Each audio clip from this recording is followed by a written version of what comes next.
Hello दोस्तों, welcome to the learning pro. तो एक बार फिर से स्वागत है आपका लर्निंग प्रो के यूट्यूब प्लेटफॉर्म में। तो कैसे हैं आप सब? उम्मीद है आप सब अच्छे होंगे और बहुत ही अच्छे से अपनी पढ़ाई भी कर रहे होंगे। तो जैसा कि आपको पता है, हम लोग डिस्कस कर रहे हैं 10th क्लास की साइंस का चैप्टर नंबर फर्स्ट, जो कि फिजिक्स के पोर्शन का है। तो जैसा कि आपको पता है कि जो चैप्टर नंबर फर्स्ट 10th में साइंस का है फिजिक्स के पोर्शन का, वही chapter number first second physics में है 12th क्लास का। तो जितने भी छात्र हमारे 12th क्लास के हैं वो भी इस वीडियो को अच्छे तरीके से देखें। और आपने हमारी पहले की वीडियो नहीं देखी है तो चैनल पे सर्च करें और एक बार फिर से उन वीडियो को ज़रूर देखें। अगर आपने एक बार देख ली हैं तो रिवाइज करें, और अगर नहीं देखी हैं तो उन वीडियो को ज़रूर देखें ताकि अगला टॉपिक आपको अच्छे से समझ में आए। तो चलो दोस्तों, बिना किसी समय को गवाते हुए आज की क्लास को शुरू करते हैं प्यारी सी 2-3 लाइनों के साथ। तो कहते हैं कि सपने उनके पूरे नहीं होते जिनके बाप बड़े होते हैं। सपने उनके पूरे नहीं होते जिनके बाप बड़े होते हैं। सपने तो उनके पूरे होते हैं जो अपनी जिद पर अड़े होते हैं। सपने उनके पूरे होते हैं जो हर हाल में अपनी जिद पर अड़े होते हैं। तो चलिए दोस्तों, आज की क्लास को शुरू करते हैं। तो पहला है टॉपिक गोली दर्पण से संबंधित परिभाषाएं। हमने कुछ परिभाषाएं पिछली क्लास में भी डिस्कस कर दी थी, तो आप उनको ना नोट करो। तो आज हमने पूरी परिभाषाएं फिर से इसमें इंक्लूड कर रखी हैं। आप एक बार इन्हें भी रिवाइज कर लीजिए। आप पहले पढ़ चुके हैं तो आपको ये भी अच्छे से तैयार हो जाएंगी। तो दर्पण का वक्रता केंद्र, centre of curvature of mirror. तो उस गोले का केंद्र जिसका दर्पण एक भाग है, उस गोले का केंद्र जिसका दर्पण एक भाग है, गोली दर्पण का वक्रता केंद्र कहलाता है। गोली दर्पण का वक्रता केंद्र कहलाता है। गोली दर्पण का वक्रता केंद्र कहलाता है। इसे सी से प्रदर्शित करते हैं। तो देखो मेरे भाई, कुछ इस तरह से, जैसे कि माना ये हमारा कोई दर्पण है, इधर पॉलिश कर दी, ये इसकी प्रिंसिपल एक्सिस है। तो इसका सेंटर, जैसे कि अगर ये पूरा बना है हम लोग, तो इसका कहीं ना कहीं सेंटर होगा। तो यही सेंटर क्या कहलाता है? वक्रता केंद्र। इसे कैपिटल सी से प्रदर्शित करते हैं। ये हमारा पोल है जो हम लोग आगे डिस्कस करेंगे। ठीक है मेरे भाई, उम्मीद है आप सब समझे होंगे। और आप लोगों को ये चित्र भी अच्छे से बना लेना है। ये डॉटेड हमने समझाने के लिए बनाया है। आप इसे ना चाहें तो बनाएं, ना चाहें तो ना बनाएं। ठीक है मेरे भाई, बस इसको अच्छे तरीके से बना लें। ये सेंटर यहाँ पे है सी, ये यहाँ पे सेंटर क्या है? सी इसका। ठीक है मेरे भाई, चलते हैं आगे।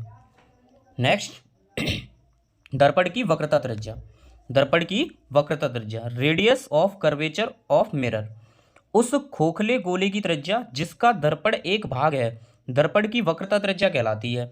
या दर्पण के ध्रुव से केंद्र तक की दूरी वक्रता त्रिज्या कहलाती है। इसे हम लोग आर से प्रदर्शित करते हैं। तो देखिए मेरे भाई, ये रहा हमारा एक गोली दर्पण। चाहे अवतल बना लो चाहे उत्तल बना लो, कोई फर्क नहीं पड़ता। ठीक है मेरे भाई, तो अगर जैसे मान लो इसका सेंटर है यहाँ पे, और ये इसका पोल होता है यहाँ पे, ये पोल होता है, ये पॉइंट जो होता है ये पोल होता है। तो अगर दर्पण के पोल से इसके केंद्र तक को नापे हम लोग, केंद्र तक की दूरी, ये क्या कहलाती है? वक्रता त्रिज्या। आप इसी तरह से इस चित्र को बना दें, थोड़े अच्छे से पैमाने से, पेंसिल से अच्छे तरीके से चित्र को बनाएं। ठीक है मेरे भाई, उम्मीद है आप सब समझे होंगे। चलिए नेक्स्ट आगे चलते हैं। आगे है ध्रुव यानी पोल। तो पोल को क्या सिस्टम है देखिए आप, दर्पण के परावर्तक तल के मध्य बिंदु को दर्पण का ध्रुव कहते हैं। दर्पण के परावर्तक तल के मध्य बिंदु को दर्पण का ध्रुव कहते हैं। तो देखिए मेरे भाई कैसे, ये रहा परावर्तक तल दर्पण का, ये परावर्तक तल है इस साइड वाला, और इस दर्पण को हम लोग पूरा देखें, और इसका मध्य बिंदु, इसका मध्य बिंदु ये इसका मध्य बिंदु, आप लोग पैमाने से अच्छे से लाइन खींचेंगे। ये जो मध्य बिंदु है इसी को हम लोग क्या कहते हैं? दर्पण का ध्रुव कहते हैं। इसका मध्य बिंदु क्या कहलाता है? दर्पण का ध्रुव कहलाता है। आप ये चित्र बहुत अच्छे से बनाएंगे। ठीक है मेरे भाई, चलिए नेक्स्ट बढ़ते हैं आगे। तो अगला है मुख्य अक्ष। मुख्य अक्ष क्या है मेरे भाई? देखिए, दर्पण के ध्रुव और वक्रता केंद्र को मिलाने वाली रेखा दर्पण का मुख्य अक्ष कहलाती है। तो देखिए मेरे भाई, ये रहा दर्पण, हमारा दर्पण, एक साइड पॉलिश करनी होती है, ये रहा दर्पण, और यहाँ पे कहीं है इसका केंद्र, और यहाँ पे है ध्रुव पोल। अगर इनको मिलाने वाली रेखा खींच दी जाए एक, यही क्या कहलाती है? प्रिंसिपल एक्सिस यानी मुख्य अक्ष। ठीक है मेरे भाई। दर्पण का मध्य बिंदु जो बीचों बीच है इसे पोल कहते हैं, बीच में कहीं वक्रता केंद्र होगा और इन दोनों को मिला दिया जाए, जिस रेखा से ये दोनों मिलते हैं वही रेखा क्या कहलाती है, दर्पण का मुख्य अक्ष कहलाती है। ठीक है मेरे भाई। चलिए नेक्स्ट बढ़ते हैं आगे। आगे कहते हैं मुख्य फोकस बिंदु। गोलीय दर्पण के मुख्य अक्ष के समांतर आने वाली प्रकाश की किरणें परावर्तन के पश्चात मुख्य अक्ष के जिस बिंदु से मिलती हैं अथवा फैलती हुई प्रतीत होती हैं उसे दर्पण का फोकस बिंदु कहते हैं। इसे एफ से प्रदर्शित करते हैं। यदि दर्पण अवतल है तो मुख्य अक्ष के समांतर आपतित प्रकाश किरणें दर्पण से परावर्तन के पश्चात मुख्य फोकस बिंदु पर वास्तव में मिलती हैं। यदि दर्पण उत्तल है तो मुख्य अक्ष के समांतर आने वाली प्रकाश किरणें दर्पण से परावर्तन के पश्चात फोकस बिंदु एफ से फैलती प्रतीत होती हैं, अतः उत्तल दर्पण का फोकस बिंदु आभासी है। तो इस पूरी स्टेटमेंट को आपको 2 मिनट में समझा दूंगा चुटकियों में। तो आप देखिए, ये बना लीजिए। ये पहले हमने बनाया अवतल दर्पण, ये इसकी प्रिंसिपल एक्सिस, यहाँ पे पोल और यहाँ पे सेंटर। ठीक है मेरे भाई। तो देखिए यहाँ से कोई किरण आई, 2 प्रकाश किरणें, 2 से अधिक कितनी भी हो ये प्रकाश किरणें आई। ठीक है मेरे भाई। यहाँ तो कर्व्ड एरिया है, पीछे पॉलिस है, तो प्रकाश पीछे तो जा नहीं सकता। तो क्या होगा, मुख्य अक्ष के समांतर आने वाली प्रकाश किरणें, जो इमेज का नियम होता है, मुख्य अक्ष के समांतर आने वाली प्रकाश किरणें फोकस से होकर जाती हैं। कहाँ से होकर जाती हैं मेरे भाई, फोकस से होकर जाती हैं। ये सब कहाँ से चली जाएंगी, फोकस से होकर चली जाएंगी। ठीक है मेरे भाई। देखिए ये फोकस से होकर चली जाएंगी इस तरह से। ये आप लोगों को ये इमेज भी इसी तरह से बना लेनी है। ये क्या है, अवतल दर्पण के लिए, अवतल दर्पण के लिए। ठीक है मेरे भाई, अवतल दर्पण के लिए। तो ये वास्तव में प्रकाश किरणें मिल रही, पीछे तो पॉलिश है ना, प्रकाश किरणें वास्तव में मिल रही हैं यहाँ पे। इस टॉपिक को एक बार मैं फिर से समझाना चाहूँगा ताकि आप लोगों को और अच्छे से टॉपिक आपका क्रिस्टल क्लियर हो जाए। तो देखिए मेरे भाई, तो देखो जैसे कि ये रहा हमारा कोई दर्पण, ये रही इसकी प्रिंसिपल एक्सिस, यहाँ पे रहा इसका फोकस और यहाँ पे मान लिया रहा सेंटर। तो प्रकाश किरणें आई, ऐसे आई, जितनी भी आए कोई फ़र्क नहीं पड़ता, कितनी भी हो, हम 2 से समझते हैं। तो यहाँ से टकराने के बाद ये प्रकाश किरणें इस बिंदु पर फोकसित हो जाएंगी, यहाँ पे इस फोकस पे, जो कि आपको पैमाने से बहुत अच्छे से ये चित्र बना लेना है। ठीक है मेरे भाई। तो ये होता है अवतल दर्पण में, यहाँ पे किरणें वास्तव में मिलती हैं, इसीलिए इसे अभिसारी दर्पण भी कहते हैं, क्योंकि ये किरणों को एक बिंदु पर अभिसारित कर देता है। ठीक है मेरे भाई। चलिए तो नेक्स्ट हम लोग देखते हैं उत्तल के केस में क्या होता है। तो ये हमने बना लिया उत्तल में इधर पॉलिश होती है, जो कि आपने पिछली वीडियो में देखा होगा। उत्तल में इधर पॉलिश होती है, तो इधर के भाग में पॉलिश कर दी। ये रहा इसका प्रिंसिपल एक्सिस।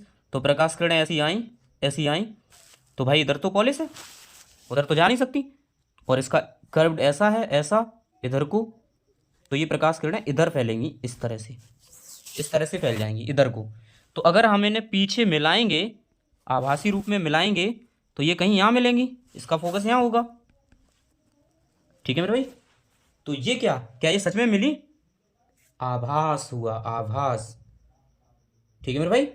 तो इसीलिए इन्हें क्या कहते हैं, अपसारी दर्पण कहते हैं इसे, उत्तल दर्पण। ठीक है मेरे भाई, क्योंकि ये प्रकाश किरणों को क्या कर देता है, फैला देता है। ये देखो इधर को फैला दिया, ये इधर से आई और इधर को फैला दिया, जितनी भी आएंगी फैल जाएंगी, जितनी भी आएंगी फैल जाएंगी इधर उधर, जितनी भी आएंगी सब फैलेंगी इधर उधर। ठीक है मेरे भाई। तो इसीलिए क्या कहते हैं, अपसारी दर्पण, क्योंकि ये अपसारित कर देता है किरणों को। उम्मीद है मेरे भाई आप समझे होंगे। तो देखिए दोस्तों, ये नोट में ये टॉपिक दिखा भी है, देखो जो कि अभी पीछे समझाया वही बात है। अवतल दर्पण में एक परावर्तक सतह अंदर की ओर वक्र होती है, इसलिए यह उस पर आपतित सारे प्रकाश को एक ही बिंदु पर, मेरे भाई एक ही बिंदु पर अभिसरित करता है, जो कि अभी हमने बताया। इसीलिए अवतल दर्पण को अभिसारी दर्पण कहते हैं, इसीलिए अवतल दर्पण को अभिसारी दर्पण कहते हैं। ठीक है मेरे भाई, इस पॉइंट को आप लोग स्टार दे दीजिएगा, इस पॉइंट को आप लोग स्टार दे दिए मेरे भाई, ये पॉइंट काफ़ी इंपॉर्टेंट है आपके लिए। ठीक है, चलिए नेक्स्ट बढ़ते हैं आगे। ये देखिए मेरे भाई, एक और आ गया। उत्तल दर्पण को अभिसारी दर्पण कहते हैं क्योंकि यह दर्पण प्रकाश किरणों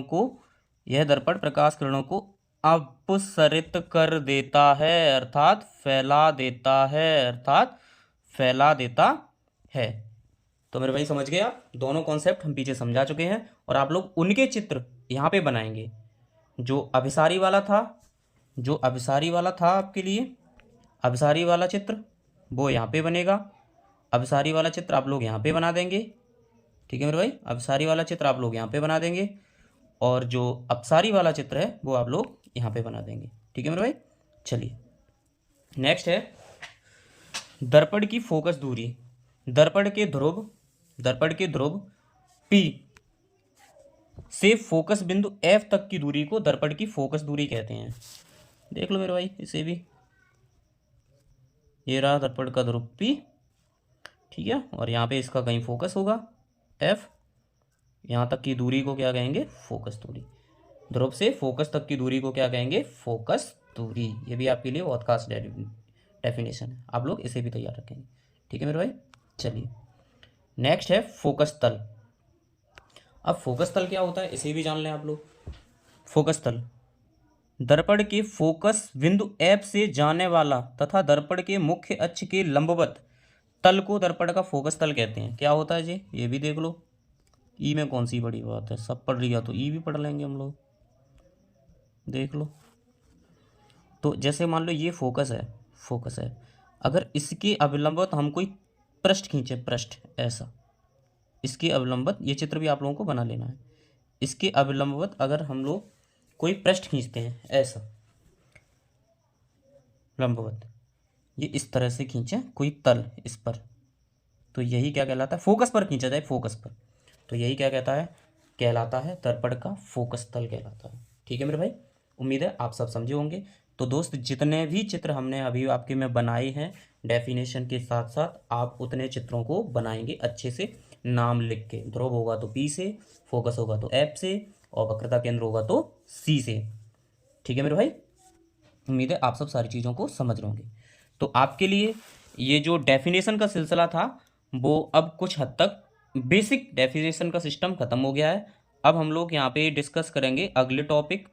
तो अगले टॉपिक डिस्कस करेंगे नेक्स्ट वीडियो में। उससे पहले आपके लिए आज होमवर्क के क्वेश्चन भी मैं लाया हूँ, जिसके आंसर आपको कमेंट बॉक्स में बताने हैं और क्वेश्चन अपने नोट्स में नोट भी कर लेने हैं। हाँ, कमेंट करके जाना।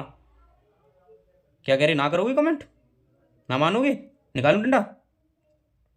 कमेंट करके जाना है, आंसर चाहिए कमेंट बॉक्स में।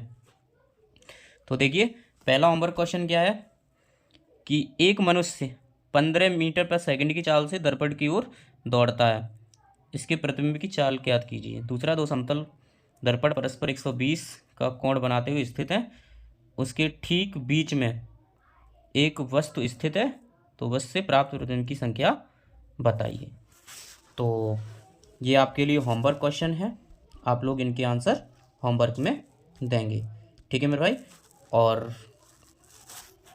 अपने करियर के बारे में सोचिए, अच्छे से पढ़ाई करिए और बने रहिए लर्निंग प्रो के साथ।